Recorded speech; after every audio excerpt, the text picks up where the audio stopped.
Bonsoir à toutes et à tous, nous sommes ce soir en direct pour la première fois de Bella Bella en Afrique du Sud pour la première vidéo des temps forts de l'Assemblée mondiale 2019 de l'IFES. Je me réjouis ce soir d'être en compagnie de mes amis ici qui vont partager quelques-unes de leurs impressions. Si je peux leur demander de se présenter très brièvement tout d'abord. Moi c'est Tommy, je viens du Canada. Moi Gabriel Soligara du Mali. Je suis Arnaud du Cameroun. Mardoché Aïtio du Bénin. Et nous sommes tous ici en train de braver le froid pour vous donner quelques aperçus. Tommy, quelles sont tes attentes principales par rapport au programme de cette Assemblée mondiale? Moi j'attends avoir des bonnes nouvelles lors de l'Assemblée générale, savoir qui est le prochain secrétaire général de l'IFES. Ok. D'autres aspects du programme qui te réjouissent particulièrement? Déjà être avec les frères et les sœurs de différentes parties du monde, c'est déjà une grande bénédiction je trouve. Ça fait longtemps que vous ne l'avez pas vu. Mardoché, je me tourne vers toi. Est-ce qu'il y a un aspect particulier de ce que tu as pu vivre pendant les jours précédents qui t'a marqué? Oui, j'ai particulièrement été marqué par la rencontre avec le secrétaire général de l'IFES, Daniel Bourdané.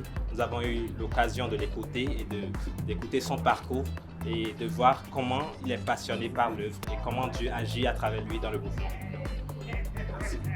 Merci beaucoup. Et il y en a d'autres qui ont participé à la rencontre d'étudiants?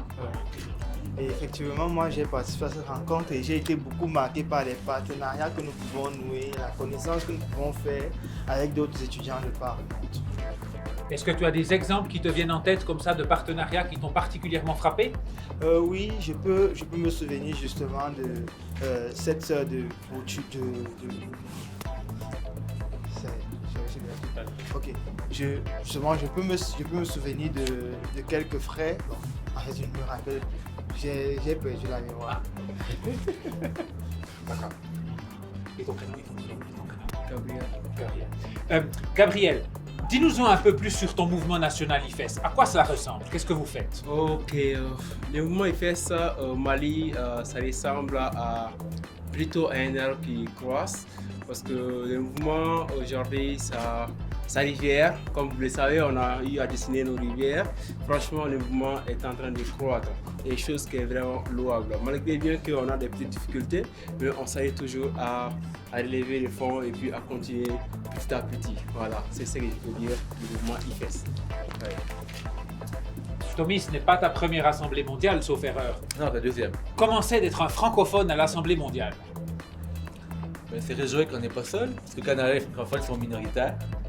De voir aussi qu'on partage une base culturelle qui permet qu'on peut partager des solutions. Quand je parlais avec mon frère à côté tout à l'heure, on parlait d'un problème au Mali, mais au Canada, il y a des solutions qui peuvent être transposées d'un pays à l'autre, simplement par l'héritage francophone qu'on a.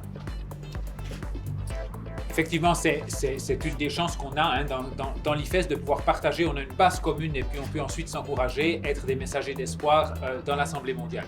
On se réjouit d'ores et déjà de vous retrouver demain pour d'autres temps forts de cette Assemblée mondiale. On se réjouit beaucoup que vous puissiez participer grâce aux moyens techniques et on se réjouit de vous revoir. À bientôt!